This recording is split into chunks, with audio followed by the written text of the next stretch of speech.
আসসালামু আলাইকুম। সবাই কেমন আছেন? আলহামদুলিল্লাহ ভালো আছি। আপনারা কেমন আছেন? আমি কিন্তু রাত থেকে ভিডিওটি শ্যুট করেছিলাম। তো সকালের আকাশটা খুব সুন্দর দেখাচ্ছিল, আর সকালে যে সুন্দর একটু স্নিগ্ধ অনুভূতি, ওগুলো কিন্তু খুব ভালো লাগছিল। কেমন শিশির ভেজা সকাল, আর আকাশটা কেমন আস্তে আস্তে সূর্যটা উঠতেছে। তো সব কিছু মিলে কিন্তু ভালো লাগছিল। তো ভাবলাম সকালের অনুভূতিগুলোই প্রকাশ করি। আর আমি কিন্তু প্রত্যেক দিনের যে কাজকর্মগুলো আছে তাই কিন্তু আপনাদের সাথে শেয়ার করি। আলাদা করে কোনো কিছু করি না। দেখা যায় আমি আজ যেটা রাঁধবো ওইটাই করতেছি, আলাদা করে কোনো আইটেম কিংবা ডেজার্ট আমি শেয়ার করিনি এখনও। যতটুকু সম্ভব হয় আমি তা দেখানোর চেষ্টা করি। আর বাকি কাজকর্মগুলো কিন্তু আমি অফ ক্যামেরায় সেরে নেই। তো আপুরা ভাইয়ারা আপনারা কিছু মনে করবেন না। আমার যতটুকু সম্ভব হয় আমি তাই করি। আর কতটুকু যে কি দেখাতে পারি আপনাদের মাঝে আমি তা নিজেও জানি না। অসম্ভব তেমন কোনো ভালো হয় না, আর আহামরি কোনো কিছু কিন্তু করতে পারি না। যাই হোক, আমি কিন্তু ভিডিওটি রাত থেকেই শ্যুট করেছিলাম। তো আপনাদের ভাইয়া বাজার থেকে বেগুন নিয়ে এসেছিল।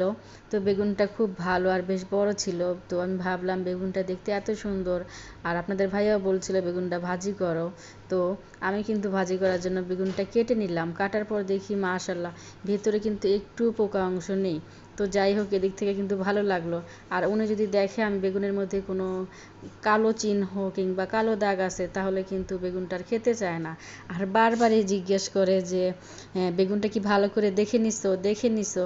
আমি যদি হাজার বারো বলি হ্যাঁ আমি দেখে নিছি দেখে নিছি, কিন্তু এই প্রশ্নটি দেখা যায় বারবারই তুলে।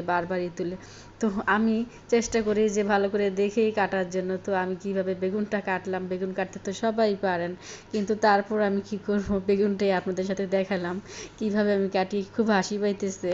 বেগুন তো আর দেখানোর মতো কিছু না, কম বেশি কিন্তু আমরা সবাই বেগুন ভাজি করতে পারি। তারপরেও কিন্তু দেখা যায় কেউ একটু আলাদা করেও কিন্তু বেগুনটা ভাজে, কেউ মশলাও দিয়ে আদা রসুন বাটাটাও দেয়। আমি কিন্তু আদা রসুন বাটাটা ইউজ করিনি। আর ঘি দিয়েও কিন্তু অনেকে ভাজে। তো আমি আজকে তেল দিয়ে ভাজতেছি। কি বলবো, ইদানিং গ্যাসের সমস্যাটা এত বেড়ে গেছে যে সবারই কিন্তু গ্যাসের সমস্যা। আগে কিন্তু প্রায় সময় পরোটা খাওয়া হতো, আর তেলের ভর্তা সব কিছুতেই তেল দেওয়া হতো। যদিও সয়াবিন তেলটা কিন্তু আমরা রান্না করে খাই, তারপরও দেখা যায় ভর্তা করেও খেতে গেলে আর কি সয়াবিন তেলের পরিবর্তে আমরা সরিষার তেলটাই কিন্তু ইউজ করি। তো সরিষার তেল খেলে কিন্তু কোনো সমস্যা হয় না, ওইটা ঠান্ডার ক্ষেত্রে অনেক ভালো লাগে। যাই হোক, অনেকে কিন্তু সরিষার তেল দিয়েও বেগুনটা ভাজি করে নেয়। তো আমি কিন্তু সয়াবিন তেল দিয়েই ভাজি করেছি। তো কিছুটা কিন্তু আমি ভর্তাও করেছিলাম, আর বাকিটা কিন্তু আমি এমনিতে ভাত দিয়ে খাওয়ার জন্য নরমালি রেখেছিলাম। তো ওই বেগুনটাই কিন্তু আপনাদের সঙ্গে কেটে ধুয়ে শেয়ার করলাম।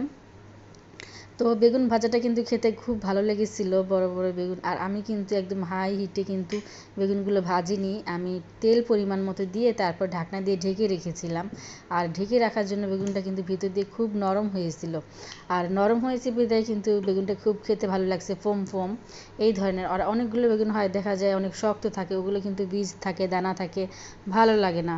তো যতটুকু সম্ভব আর কি নিজেরা প্রত্যেক দিনের ডেইলি ব্লগ অনুযায়ী যা করি আর কি, অন্য কিছুই কিন্তু আলাদা করে দেখানো হয় না।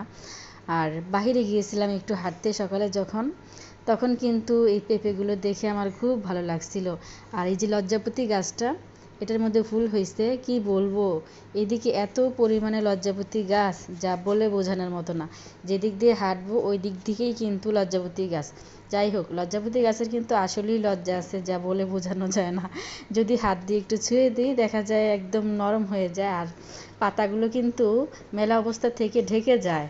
তো লজ্জাপতি গাছের সাথে কিন্তু লজ্জার খুব একটা মিল আছে। আল্লাহ পাক কিন্তু সবাইকে সব ধরনের একটা গুণ দিয়ে পাঠিয়েছে। তো কার মধ্যে কি কি গুণ আছে আমরা কিন্তু জানি না। কথায় আছে না, বলে বৃক্ষ তোমার নাম কি, ফলে পরিচয়, ঠিক তেমনই আমি যতটুকু ভাবলাম যে আল্লাহ পাক কিন্তু সবাইকে, আল্লাহর কিন্তু কোনো ভুল নেই। আমাদের মাঝেই কিন্তু যত ভুল, আর ভুল কিন্তু মানুষই করে। তো যাই হোক, সব কিছু নিয়ে ভাবতে গেলে কিন্তু ভাবার শেষ হবে না। যেমন আমি একটা কাঁঠাল গাছের কথাই বলি। কাঁঠাল গাছটা ছোট অথচ ফলটি কত বড়। আবার দেখেন যে বট গাছ কিন্তু কত বড় হয়, কিন্তু বট গাছের ফল কিন্তু অনেক ছোট হয়। যাই হোক, এগুলো আমাদের ভাবতে হবে, বুঝতে হবে যে আল্লাহ পাক কিন্তু সবাইকে সমান গুণ দিয়ে বানায়নি।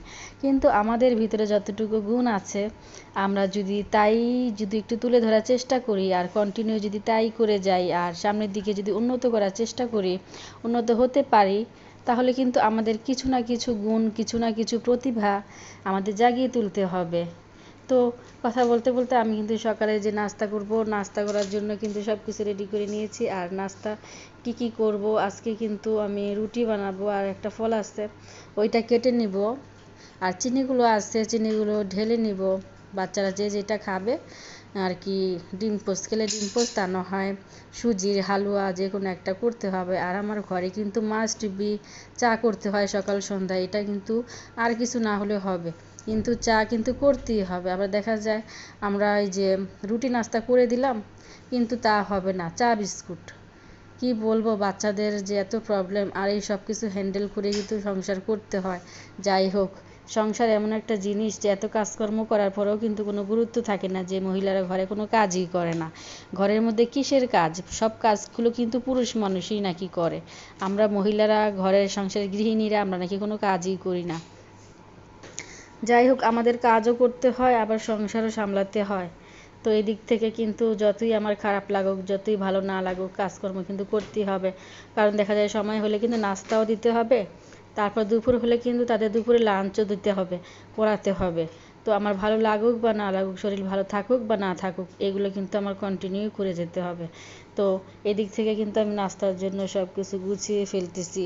আর আমাদের গরুর যে দুধটা, ওইটাই লিকুইড দুধটা, আর বাড়িতে আলাদা করে কোনো দুধ আর কি কিনতে হয় না।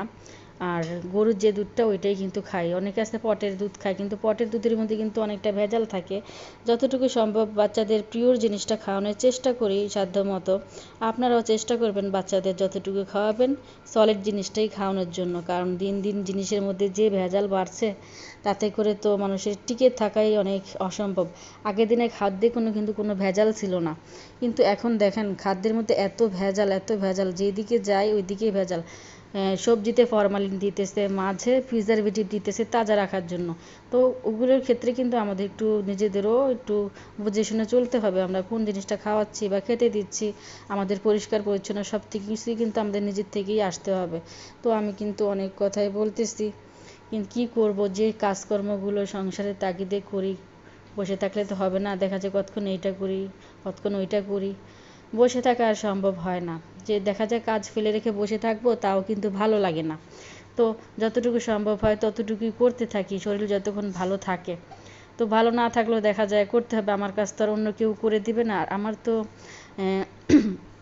ঘরের কাজ যেগুলো আছে, আমার কোনো বড় ছেলে মেয়ে নেই, আর মেয়েও যা আছে ছোট, কেউ করবে তাও কিন্তু নয়। আমি যতটুকু সম্ভব, ভালো থাকলে আমারই করতে হবে, খারাপ থাকলেও কিন্তু আমাকেই করতে হবে। তো ঘরের কাজ, নিজের কাজ, নিজের সংসারের কাজ সব কিছুই করতে হয়। আর আপনাদের ভাইয়া কিন্তু, যদিও শুক্রবার আজ মাংস নিয়ে এসেছিল জিহ্বা সহকারে, জিহ্বার মাংস সাথে হাড়ের মাংসও আছে। তো বলছিল এগুলো ভালো করে রান্না করো দুপুরের জন্য, আজকে শুক্রবার। তো শুক্রবার প্রতি সপ্তাহে কিন্তু এক এক আইটেম করে দিই যতটুকু সম্ভব হয়। তো মাংসগুলো কিন্তু তাজা ছিল, আর বাহির থেকে আনলে তো দেখা যায় মাংসের ভিতরে অনেক ময়লা টয়লা থাকে। তো আমি ওটা একটু খুঁজতেছিলাম যে হাড্ডির ভিতরে কোনো ময়লাটা কোনো কিছু লেগে আছে কি না। তো দেখলাম যে না, ঠিকই আছে। তো কিছু ফলও নিয়ে আসছিল। আর আপনি দেখেন ঘরের কাজকর্ম করতে করতে আর কত কিছুই তো নষ্ট হয়, প্রত্যেক দিন তো সব কিছু ধোয়াধাই করা যায় না। তো আমি শুধু আজকে আপনাদের সাথে কাজকর্ম করা, ধোয়াধাই করার এই সব জিনিসগুলোই কিন্তু আমি আপনাদের সাথে শেয়ার করব। আর র্যাকটার কিচেন র্যাক প্রত্যেক সপ্তাহে যদি একবার ধোয়া পড়ে, তাহলে দেখা যায় একটু ভালো থাকে। আর মনে করেন যদি না ধোয়, আলগা যে ময়লাটা ওইটা যদি উপর থেকে পড়ে যায়, তারপরে কিন্তু দেখা যায় ভারে হয়ে লেগে যায়। আর সাদা জিনিস কিন্তু সাদা একেবারে ঝকঝক না দেখালে কিন্তু ভালো লাগে না, ময়লা ধুলো হলে কিন্তু একটু ফুটে থাকে। তো ওই ক্ষেত্রে কিন্তু আমি একটা ভালো করে অনেকটা সময় নিয়ে ধুয়ে নিতেছি। অনেকের ঘরে কিন্তু আয় অনুযায়ী ব্যয় হয় বেশি, দেখা যায় আমার ইনকাম কম, অনেকে কিন্তু হেল্পিং হ্যান্ড রেখে দেয় যে আমার কাপড় চোপড় ধুয়ে দেবে বা কিংবা ঘর মুছে দেবে এই ধরনের, কিন্তু আমার মধ্যে কিন্তু এগুলো নেই। আর যতটুকু সম্ভব আল্লাহ তাআলা সুস্থ রাখছে, চেষ্টা করে নিজের কাজগুলো নিজেই করার। আর বাহিরের মানুষদেরকে কী জন্যই বা করাবো, ওই ধরনের ফ্যাসিলিটি থাকলেও দেখা যায় দরকার নেই, কারণ আমার মধ্যেই তো সংসারের মেয়েদের মধ্যেই হচ্ছে আয় ব্যয়। সংসারটা যদি আমরা নিজেদের মতো করে গুছিয়ে নিতে পারি, সাজিয়ে নিতে পারি, তাহলে দেখা যায় অন্য কারোই কিন্তু প্রয়োজন হবে না, আমার সংসারের কাজগুলো আমিই করব। তো যতটুকু সম্ভব হয় করি আর আপনাদের সাথে শেয়ার করি। কতটুকু যে আপনাদের মাঝে কি দিতে পারি তা জানি না আপুরা ভাইয়ারা, আপনারা কিন্তু অবশ্যই আমাকে কমেন্ট করে জানাবেন। যারা আমার ভিডিওগুলো দেখেন, প্রতিনিয়ত কন্টিনিউ দেখেন, তাদের মতামত জানা আমার খুব দরকার আছে। আপনারা কী ধরেন, আমার যে ভিডিওগুলো ভালো লাগতেছে কি না, আমি ঠিকঠাক মতো করতে পারতেছি কি না, আর আমার সাথে যতটুকু সময় জুড়ে আছেন আপনাদের কেমন লেগেছে তার কি কমেন্ট করে মতামত জানাবেন। তো আমি কিন্তু অনেক কথাই বলতেছি, কি করব, আপনাদের সাথে শেয়ার করতে আমারও ভালো লাগে। যদিও সংসারে কাজকর্ম করি একা, তারপর মন যতটুকু ভালো থাকে, আর বাকি সময়টা কিন্তু আপনাদের সুন্দর সুন্দর কমেন্টগুলো পড়লে দেখা যায় অনেক সময় ভালো লেগে যায়, যে কষ্ট করি, কষ্টের পরও যদি আমার আপু ভাইয়াদের সুন্দর সুন্দর কমেন্ট পড়ি, তখন কিন্তু আসলেই ভালো লাগে, কি বলবো। তো যারা এতটা সময় আমার সাথে আছেন, এখনও একটি লাইক দিতে ভুলে গেছেন, প্লিজ একটি লাইক দিয়ে দিবেন। আপনাদের একটি লাইক কিন্তু আমার ভিডিও তৈরি করতে অনেক মোটিভেট করে আর উৎসাহ দেয়, অনুপ্রেরণা যোগায়। সবাই ভালো থাকবেন, সুস্থ থাকবেন। আল্লাহ হাফেজ।